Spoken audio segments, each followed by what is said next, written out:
Welcome back to New Rockstars. I'm Erik Voss, and the Time Variance Authority of Loki is a world many of us are revisiting ahead of Loki Season 2, especially after Quantumania. And as my favorite MCU setting, I've always had a ton of questions about how these workplaces are created. Who makes the decisions over what we see on the desktop screens, what it all looks like, what search engine restrictions are on Casey's computer, and why Miss Minutes is such a little tease with that finger wagging. Well, these decisions are often made by motion graphics artists and user interface designers at companies like Cantina, and we actually found one of these artists who had a very interesting history with the famous Thanos multiple choice question and lots of other insights into how the world of the TVA was designed.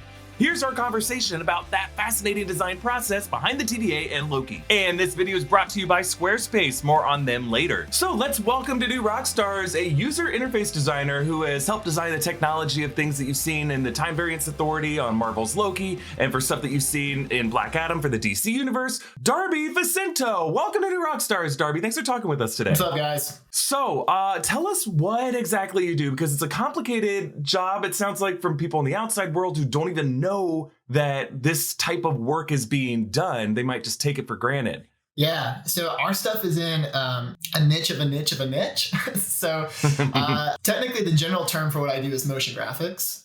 And then below that, there is user interface design. So there's people who design interfaces for your phones and for computers. So any kind of technology you interact with, somebody designed that experience and made it animate, designed it, made it look pretty. And then there's the niche of that, which is a futuristic user interface for TV and film, which is hyper specialized.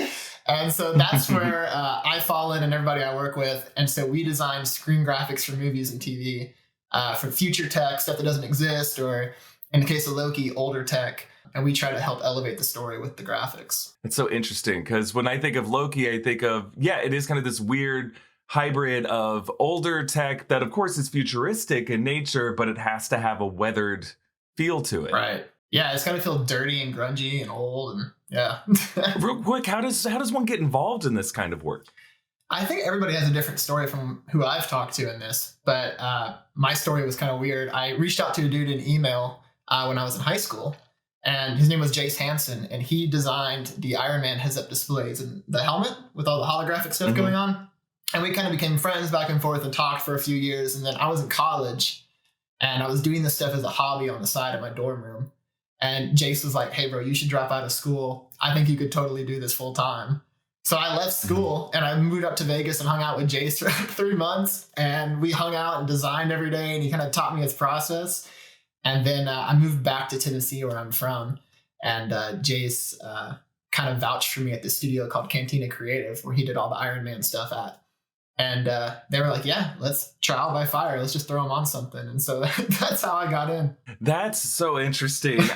But it just sounds like there's a lot of creativity that's involved with it. And that's what I want to highlight as much as I can on this channel, is shining a light on and appreciating just the artistry that goes into this process. And so you worked on a team with Loki, with season 1 of Loki. And can you just walk us through the steps of how you worked with Marvel to design this interface that we saw within the TVA? Yeah. So I'm a freelance contractor. So I get brought on per project, and all my projects have been through Cantina Creative. They're awesome. We have a fun relationship. So I don't work directly with Marvel. I'm not sitting in a room talking to them. Sure. They'll talk to Cantina and the people appointed on the show, and then they translate that communication to me. And so in this case, Donna Cullen, Tony Lupoy, and Andrew Harlock were kind of the 3 people leading the ship on Loki. And so Andrew was our design lead, and he would kind of communicate with me what they want, what they wanted to change. And so when we're kind of going through this process, we'll get the shots in from Marvel.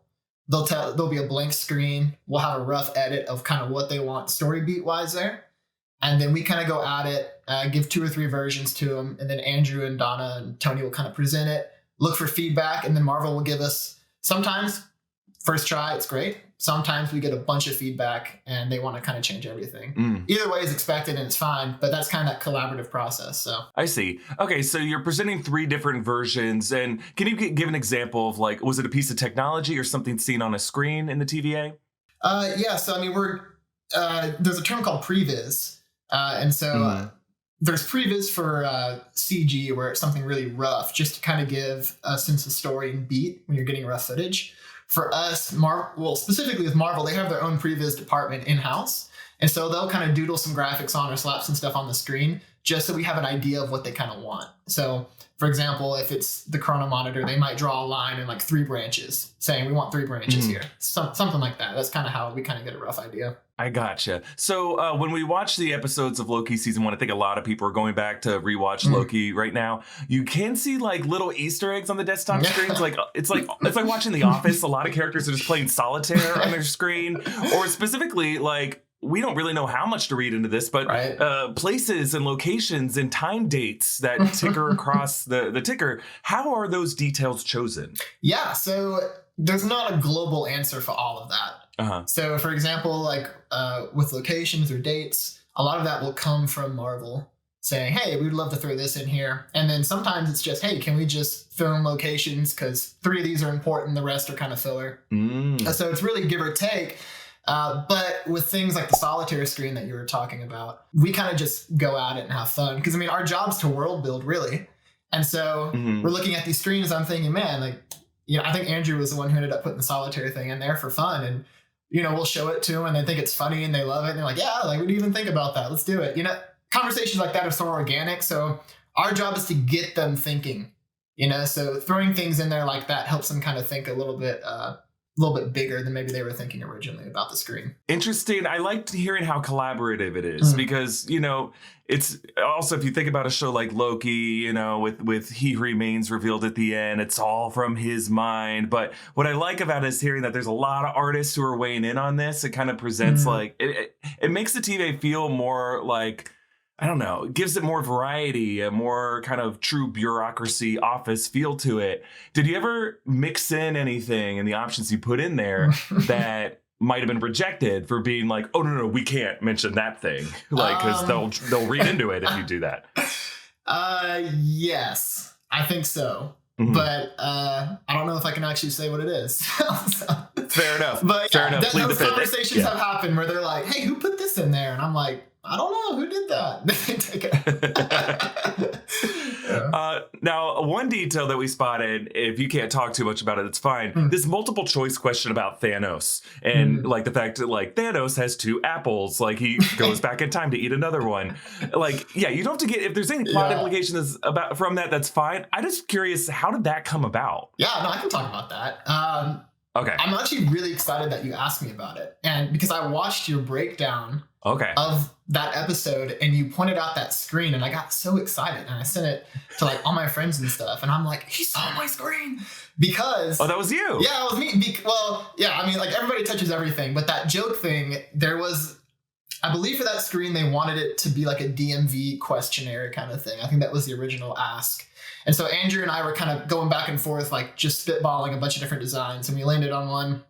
And so they wanted like these questions. And here in Tennessee growing up, there's this test called the TCAP that you take in elementary school. And it's like the most ridiculous questions on earth. It's like, hey, Sally has 800 skateboards and she breaks half of them. And then one of them rolls down the hill and 4 of them get blown away in a tornado, but she finds 2 of them. How many does she have? You know, just something ridiculous like that. So I was thinking, man, that'd be so funny if those were the questions here for the TVA. And so I came up with something that it was similar to what you see in the show, this like Thanos apple thing. And at this time I was a newer artist, so I was kind of scared to like write something funny because I didn't know if it'd be received well. But we sent it off to the director and the showrunners and the VFX people, and they looked at it. We got a note back saying that they thought it was so funny, and they asked me to write 30 more jokes. So I did that 30 times, making up different questions about Thanos and apples and paradoxes or whatever. And they ended up they picked their favorite options. We put them on the screen, and then it ended up in the show. And like, you know, it's kind of like in the back. You really got to look for it. But I mean, I wrote so many jokes for that. So when you noticed it, I got so excited. Like, yes, someone's looking. I think that was my favorite Easter egg in all of Loki. Like, I just did a revisitation of it on our second channel, the deep dive, and literally I spent like a solid 3 minutes just talking about each option because, like, I think this is just so interesting how this reflects like the He Who Remains process and the Timekeeper's process of just like pruning things down to one to one final option of a sacred timeline, like that you have 3 options. One is like grandfather paradox. One is multiple timelines. One is more of like just kind of a loose interpretation of time travel. It really is like such a well thought out question that forces you to think about the logic of the show. Thanks. That's so funny. No, I'm glad somebody noticed it. It was so funny watching you react. I'm like, he saw my joke. That's so cool. Yeah. Now I want to talk about the color palette of it because, you know, when you see that, it's so hard to even read what's on the screen at first because, you know, when they upload it to Disney Plus, sometimes the compression just kind of makes it a bit blurrier. Right. But like you have this like warm black background, orange, fuzzy kind of texture to all the text. How did that design process come about? Yeah, so that was definitely a collaborative effort. So like I said, I got brought in and this was my first like real production. So Andrew kind of led the way earlier on with design exploration and figuring out what works and what doesn't. And a lot of the Amber stuff was coming from the TVA itself because a lot of their props and set design was playing off that orange. A lot of their logos and the way they even shot stuff, the whole show was very warm. And so when we were digging into that, Andrew already kind of had this color palette once I showed up of that burnt orange is the primary color, this like monochromatic thing. And we kind of played into it because a lot of the old DOS screens had that as a display. I think it was like blue, there was an orange one, like a green color that was very popular back in, you know, before I was born. So I kind of had to figure it out. But yeah, playing into that, that amber color really is playing off the TVA itself, this bureaucratic brown and orange primarily color scheme. Interesting. It sounds like you had to do a lot of research, or your team had to kind of look back at actual photographs and the way like offices were designed back then. So can you talk about like the research process that went into the design of it? And it sounds, I want to loop back the research process that you had writing the 30 different options of the multiple choice question.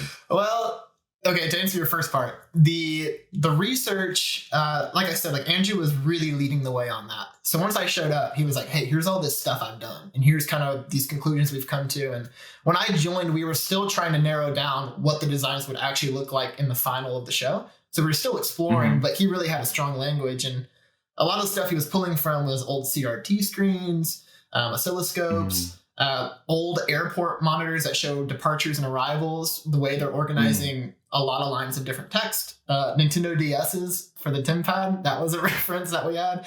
A seismograph that you would use to like measure an earthquake with the little needle kind of going up and down to show passage of something. And DOS, obviously, and terminal screens.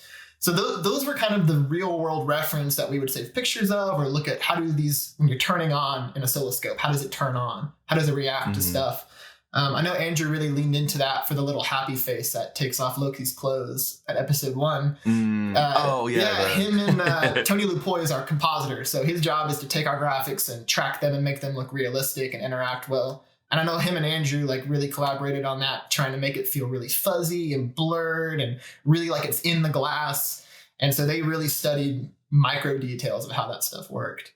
So that's kind of our reference. Yeah. Yeah. I loved that face that takes his clothes off because he looks a little drunk. Like he looks like, I can handle this. Like it's like the worst person to give you a TSA pat down. Like, please don't touch me right now. But yeah, to follow back up on the process, the research process of writing the multiple choice time travel logic stuff. To be completely honest, I remember the first pass I did, I was just kind of spitballing stuff.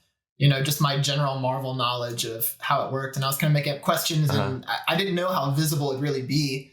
And then once Marvel kind of read it and thought it was funny, they asked for a lot of specifics. They asked me to include questions about the grandfather paradox. And I want to say it was Kate, the director, maybe specifically asked for that. Like trying to give us, she was like, hey, why don't we include this terminology and this idea? And so that's when I started doing research into, well, how would this make sense if this was being asked? And what's the context here? And how can I make this real and believable for a screen that, you know, only Erik Voss will see? But how can I make that feel real? But again, what I like about it is like when we shine a light there, we see that there was a lot of like hard work that went into putting something there for us to find. I think that is the most rewarding part of my job is like finding the rewarding parts of your job. You know? Yeah. Well, I was saying the smiley face that we were talking about on the robot. I know Andrew did 30, 40 faces, and they all look completely different and did everything. And then the one that we landed on is the one in the show, but nobody sees the process of us doing a million versions and figuring it out and talking about it and getting to where we're at. It's really rewarding once you finally see it out there. Yeah, for sure. And it's also interesting to hear that Kate Herron requested the grandfather paradox to put in, because I think even when you watch He Remains monologue at the end, it's so super interpretive, and you don't really get a sense of like, it's just hard to draw any firm conclusions about what Marvel's bigger plan would be. But it is cool just to see like, you know, Kate wanted that to be a multiple choice option, you know, like sure. It's not saying this is a plan, it's multiple choice. So like, it's still just like, hey, this is one way it could go, Marvel. It's like, this is like a pitch to Feige. Like, hey, A, B, or C, which one do you want? Like, I think that was the beauty of it, is that it's not saying really anything, you know, like you don't know what it's saying. So. Yeah, if anything, the fact that it is a multiple choice question tells us something. Like, it's like, I compared it to like the Blade Runner Voight-Kampff test. Like, this is like, are you playing ball with us by making this choice? Like, what does this say about you? It's like a Rorschach. Sure. Like, how do you see what we're doing test? Look, we're going to get back to the video in 1 second, but I got to tell you about Squarespace. Not only are they making it possible for me to make this video, they could also be making it possible for you to do, honestly, whatever you want to do online. That's because Squarespace makes it easy to make an awesome website that lets you engage with your audience and sell anything you need, your products, the content you create, even your time. Squarespace is the all-in-one platform for building your brand and growing your business online. If you're into making videos, Squarespace can help you create pro-level videos effortlessly. The Squarespace Video Studio app will help you make and share engaging videos to tell your story, grow your audience, and drive sales. And hey, maybe videos aren't your thing because you're more of a social media buff. Well, no problem. You can display posts from any profile you want on your website and automatically push website content to your favorite social media channels so your followers can share it too. No matter what you're doing, Squarespace's analytic tools will help you learn where your traffic and sales are coming from, and so you can improve your website and build a marketing strategy based on either your top keywords or your most popular products and content. Head to squarespace.com for a free trial, and when you're ready to launch, go to squarespace.com/newrockstars to save 10% off your first purchase of a website or a domain. So the TVA in the Loki series, it's a fantastical setting. It is based on the Marvel comics, but it's also just very different. It's its own thing. And you mentioned calling that screen the chronomonitor. Like, did you have other in-house terminology for the places and the equipment that your team was creating? You know, I think at least from what I can remember, we were given the names of the props and of the tech we'd be doing pretty early on. So, I mean, we called it the chronomonitor and the TinPad or TVA monitors, or there's this term we have called GAC. And GAC is just like anything that looks like it's doing something. So TVA GAC was like all the background monitors and the background screens and all the consoles that they're using up in the main control room. So yeah, I mean, we were using their terminology pretty early on. There was not really like any kind of internal conversation happening.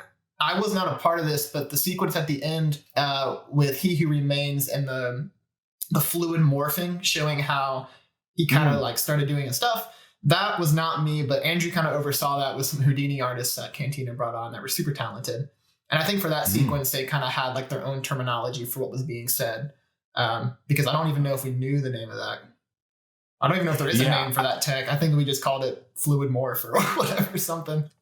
I mean, I have so many theories and ideas about what that stuff is, and I'm still endlessly fascinated by just the way it works and the fact that it has like the golden Kitsugi crack pattern in there. Like it's just so interesting. The production design of Loki is just like endlessly fascinating to go back through it and find the artistry that went into it. And I love this idea that you talked about the chronomonitor line as almost like a seismograph. Like the idea that like they look at it as like an earthquake line, like, oh God, something is rupturing. Yeah. The faults are breaking apart. Like, did you have any other conversations about the people who use this technology in the world and how that would affect their functionality or the way it's designed? Like, was character a part of it? Yeah, for sure.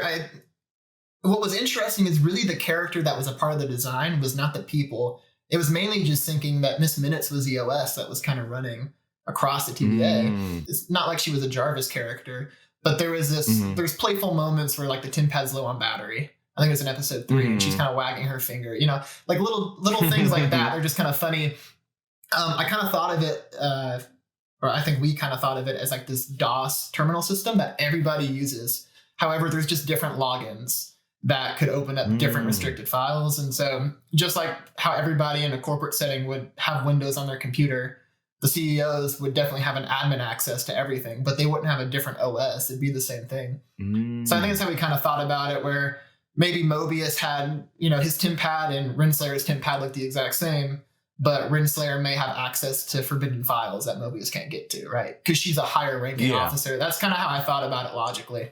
Yeah, that makes a lot of sense. And it seems like you need to kind of know this, like to come up with the idea of the finger wagging Miss Minutes. I think that's so interesting. Like, did you start to anthropomorphize? I mean, Miss Minutes is already anthropomorphized. She is a cartoon clock who can talk and seems to have thoughts and feelings.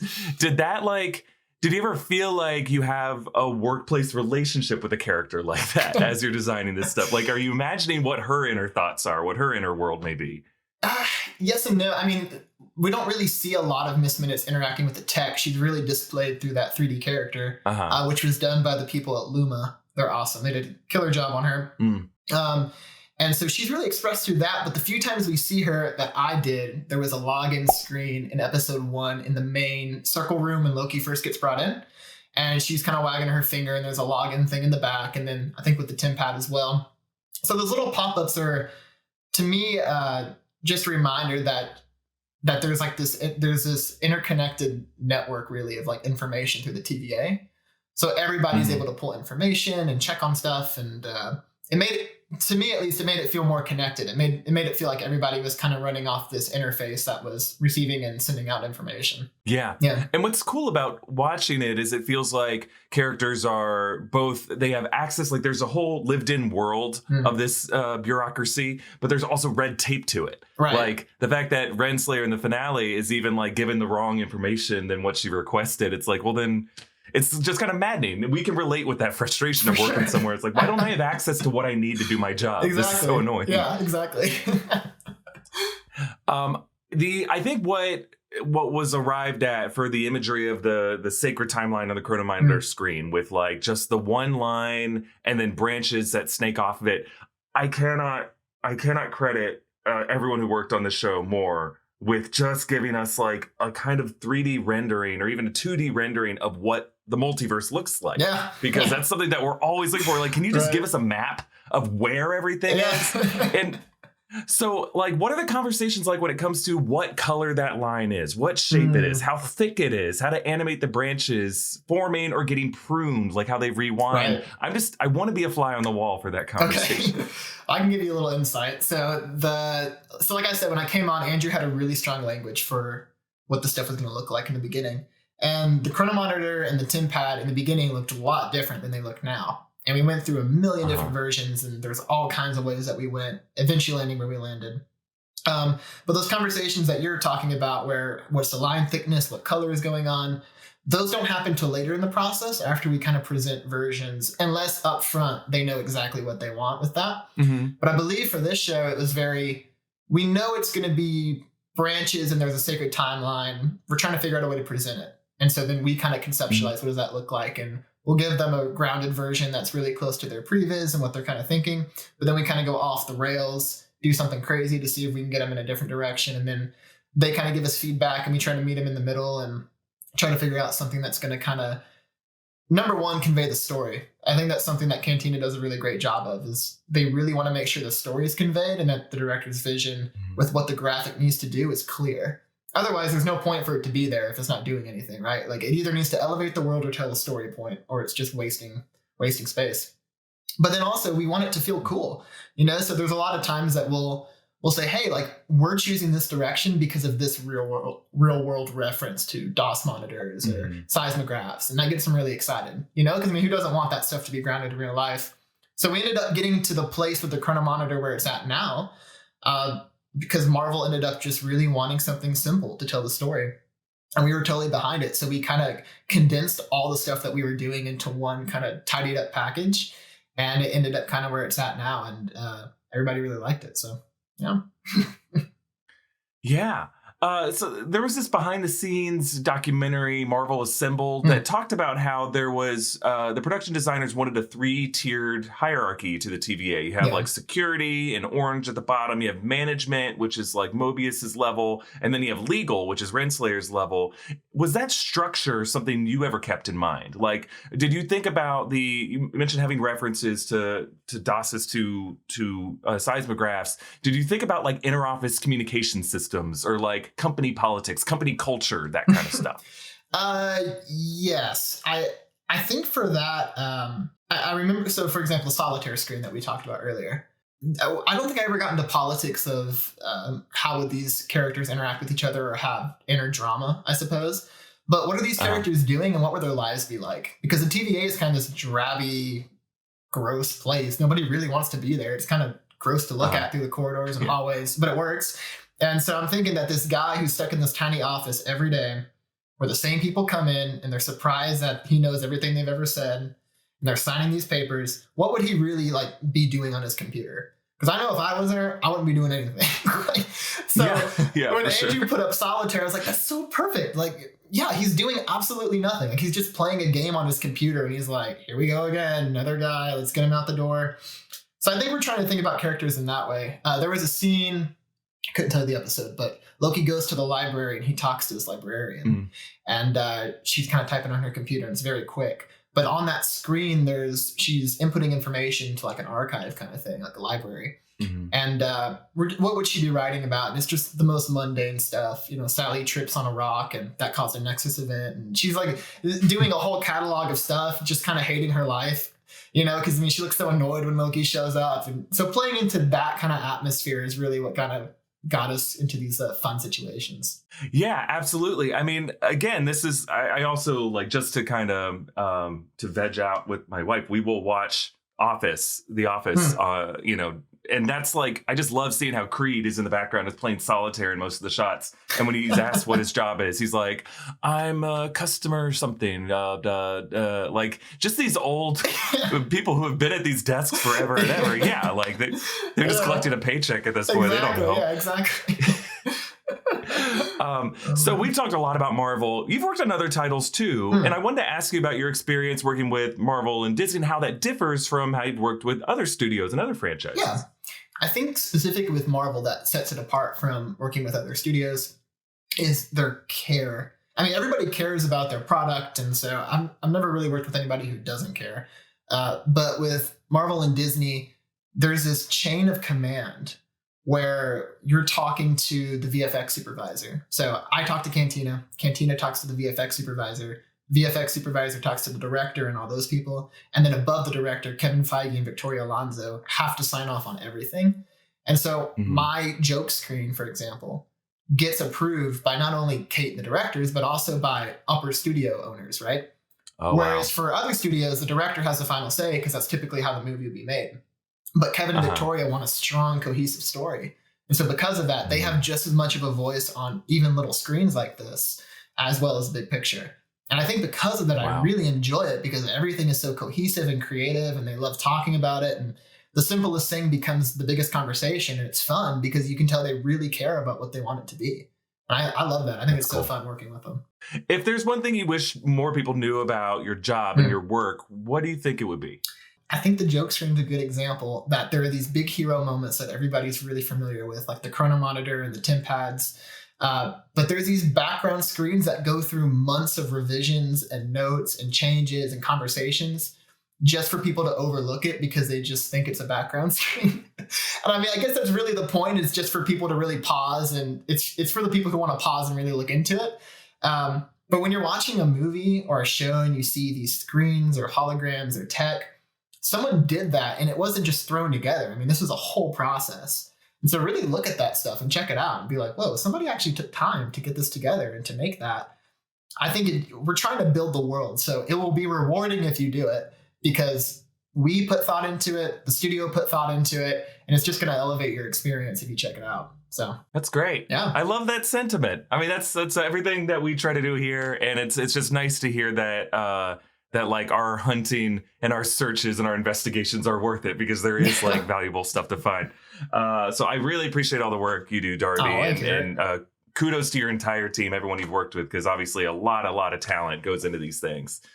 Yeah, well, I appreciate it. All right, and thank you so much for talking with us today. Yeah, man, thank you so much. I'm super pumped that we were able to come do this and hang out. That was awesome. Thank you again to Darby for talking with us today. And a reminder to subscribe to our new channel, The Deep Dive. And you can support this growing network by grabbing something from nerdriot.shop. You can follow me on Instagram and Twitter at EA Voss, follow New Rockstars, and subscribe to New Rockstars for more analysis of everything you love. Thanks for watching. Bye.